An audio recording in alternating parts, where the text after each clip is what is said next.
Hello everyone and welcome to Cineful Gaming. I hope you're all doing well, I hope you're all staying safe, and most of all, I hope you're all fighting that war against the grey. Today's video we're going to talk start collecting Warhammer 40,000, and today we're going to take a look at how to make a Tyranid force with just two box sets. We're going to take a look at both the Tyranid Combat Patrol and the Tyranid Boarding Patrol box set, which comes out this weekend, for pre-order at least, and see how we can combine these two box sets to make a cool 1,000-point army for the Tyranids in Warhammer 40,000. And so what we're going to do is we're going to go through both box sets in turn, talk about all the units in both box sets, and then at the end of the video show you a little sample army list, putting it all into practice.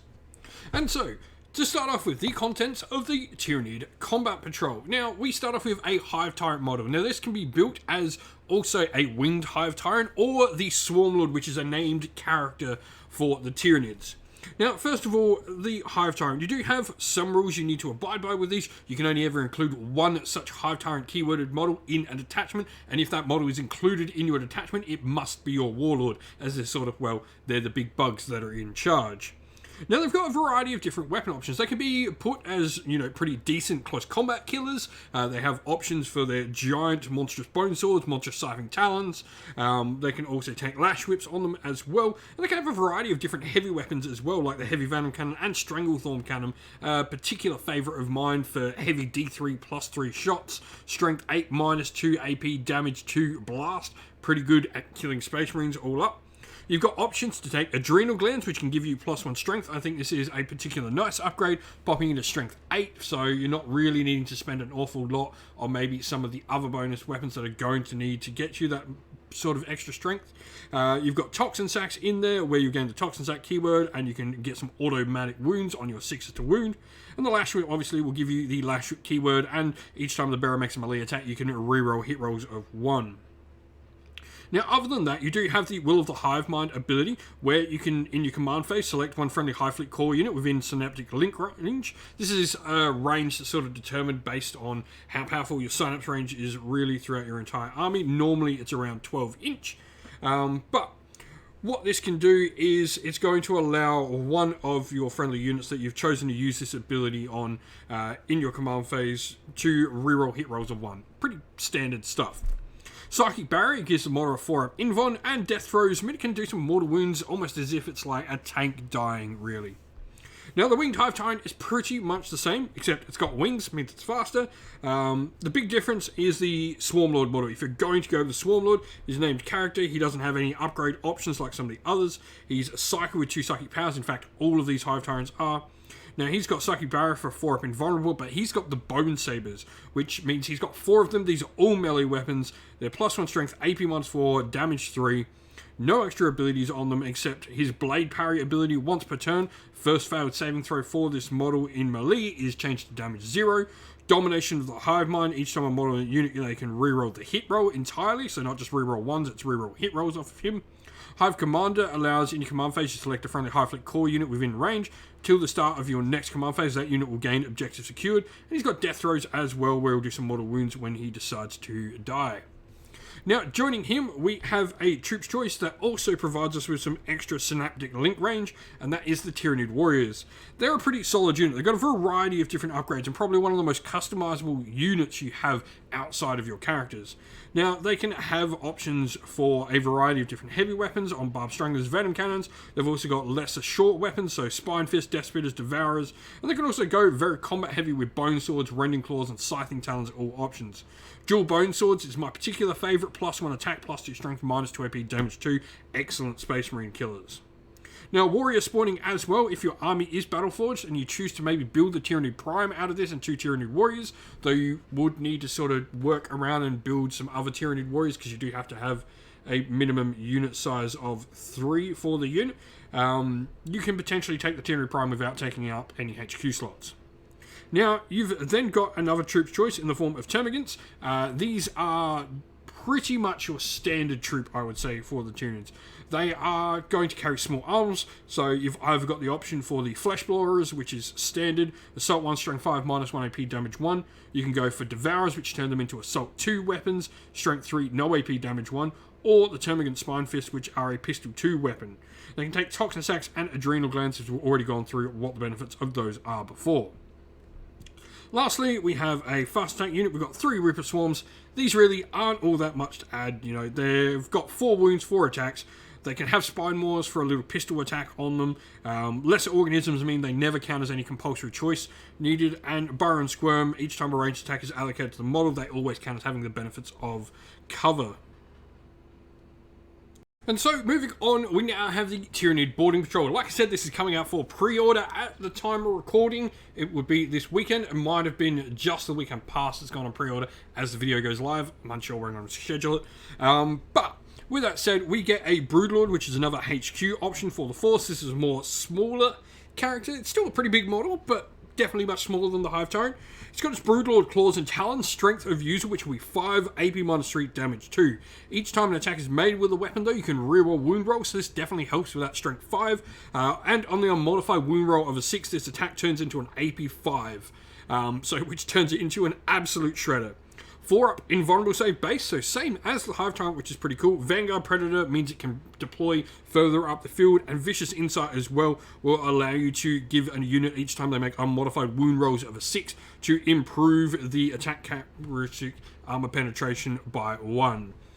So some nice benefits there. It's also a Psychic as well, where you can attempt to manifest 1 psychic power in the Psychic phase, so pretty cool stuff there all round. Now we then get joining this, we get an elite choice in the Gene Stealers, which sort of go hand in hand. They can make advanced deployment along with our Broodlord, which is really cool with the Vanguard Predator, and they've also got lightning reflexes, so a 5-up invuln and a 4-up in melee. Now, the big thing here is you've got the option for extended carapaces, can give them a 4+ save base, though they'll have, the 4-up invuln in combat anyway. It's really up to you whether you think the points are worth spent there. They've got acid maws, toxin sacks like we've already talked about, flesh hooks as well, which can really help them make moves across the table.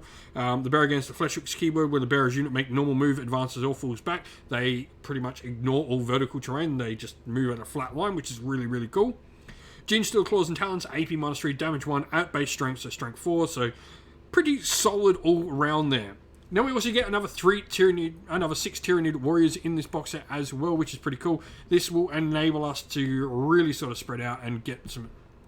Now, we also get 6 Tyranid warriors as well in this box set. This really helps us just sort of build and customize those Tyranid warriors into whatever units. If we're not able to fit them all in our army list, we can definitely play around with how we're building the models. Magnetizing is definitely an option on these, and I'd recommend maybe having a look at some magnetizing your miniatures videos. But if that's not something you want to invest time in, you definitely can build up a couple of different units. You can even build up a Tyranid Prime in here. You're going to have, the spare models around, which I think is really cool. This definitely opens up options for that really versatile kit that is the Tyranid Warriors for you. And so here we have our sample army list for you. Now, we've gone with an Arcs of Omen detachment taking troops as our compulsory lot, meaning we need 3 of them, but this pretty much just opens up the whole list. And really, it's just a good place to start once you've got it. If you've got 3 troops, if you've got 3 of something, just play on the Arcs of Omen detachment. Opens up a world of choices for you and just makes it easier to play on later. Now, we've gone for taking the High Fleet Behemoth as our sub-faction. For me, I really like this one. It gives, every time we charge, are charged, or perform heroic intervention, +1 strength on our units. This is especially helpful for that Broodlord and Gene Stealers who maybe sometimes don't have the high strength that they need. And then our adaptive is reroll charge rolls. Again, this is going to help a lot of our combat-focused units. Now, we've got the Broodlord in there. He's just going to have the power, which is going to be Paroxysm. Tyranids do have a really nice list of different psychic powers, I think. the Hive Mind Discipline has really got a lot of useful ones. Paroxysm, though, is going to make it so an enemy unit can't be set to Overwatch or set to defend, and each time a model in that unit makes a melee attack, they are -1 to wound. So really good for helping our Gene Stealers on a turn they're going to charge in. And then we have the Winged Hive Tyrant, who's going to be our Warlord. We've gone for the psychic powers, both Onslaught and Catalyst. Catalyst gives us a 5-up Feel No Pain, which will be a 6-up if we ever use it on Titanic models. And then we've also got Onslaught in there as well, where we can make a unit when they don't suffer penalties for firing assault weapons and running. Heavy weapons can move and shoot, and you can also run and charge with units. So really nice power there. Troops-wise, we've got 2 units of Termagants with Flesh Warriors. Just for me, I just like the standard weapons. I think they're the best option for them. 2 units of Tyranid warriors, 1 unit with dual bone swords, a devourers and a venom cannon, the other unit with barb, strangler, devourers and rending claws on all the models. The rending claws are a cheaper option than dual bone swords. We were just running out of points, but you certainly can build up some other models if you want. We've got 8 gene stealers with acid maws and flesh hooks in there just to make sure we've got all those cool abilities, and the ripper swarms round out our force.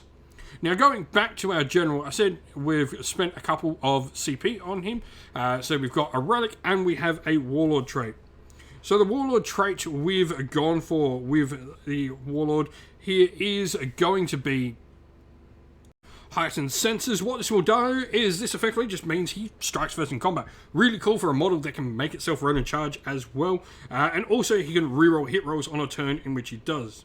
The other thing we've got is we've got the Bio Artifact Relics. So we've gone for one of these and we've given the model the Balethorn Cannon, which upgrades the Stranglethorn Cannon he has to 36-inch range, heavy D3 +3, but goes to strength 10 now, AP -3, damage 3, and blast. Really great at popping open things like Terminators, Gravis, Armor Marines, stuff like that. All in all though, 997 points, 52 power level, 4 CP, a really fun Tyranid army list. You've got warriors that you can play around with spare and really build up some interesting lists with. If you've been playing with the Tyranids in Warhammer 40k, let us know how you've been going, your favourite combos, down in the comments below. And so that's the end of the video. Thank you all for watching. We hope you enjoyed it. If you did, please don't forget to leave a like, subscribe, and why not consider joining our Patreon or YouTube members on the channel as well. You can find the link to both Patreon and YouTube members, and indeed our merch stores on Teespring and Ko-fi down in the video's description. As a special thank you to everyone for supporting us on Patreon and YouTube members, we'd like to give them all a shout out. So thank you to our Patreons, Christian Weir, Soren, Kenny Lyle, Outer and Shot First, Andrew Bowen, The Rising Ape, Q Dynamic, Anthony B, JJ Austrian, Average Wargamer, Domir, Mark Harvey, James Cater, Benjamin Swallows, Red Martin, Iron Grinch, Nicholas Conomos, Colorblind Magic, Daniel Etherington, and Andy C. And to our YouTube members, Green Roots Gaming, Ronya, Lock Lorick, The Johnny84, David Ellsworth, Wolfric Nick, Broken Chef, Ariana Edwards, Revenar, Pink Nico Fire, Robin Mankiller, Monty's Tabletop Terrain, John Castle, Davis Weir, James South, James Tillman, Dylan Areno, and Gargamel196. Lastly, a special thanks to Lady Witchfox Art, who does all the amazing artwork for our channel, and indeed to everyone who helps come on and do battle reports, and to all the people who help run our Discord server. Thank you all once again, everyone, for watching. Stay safe, stay well, and most of all, keep fighting that war against the Grey. Ciao for now.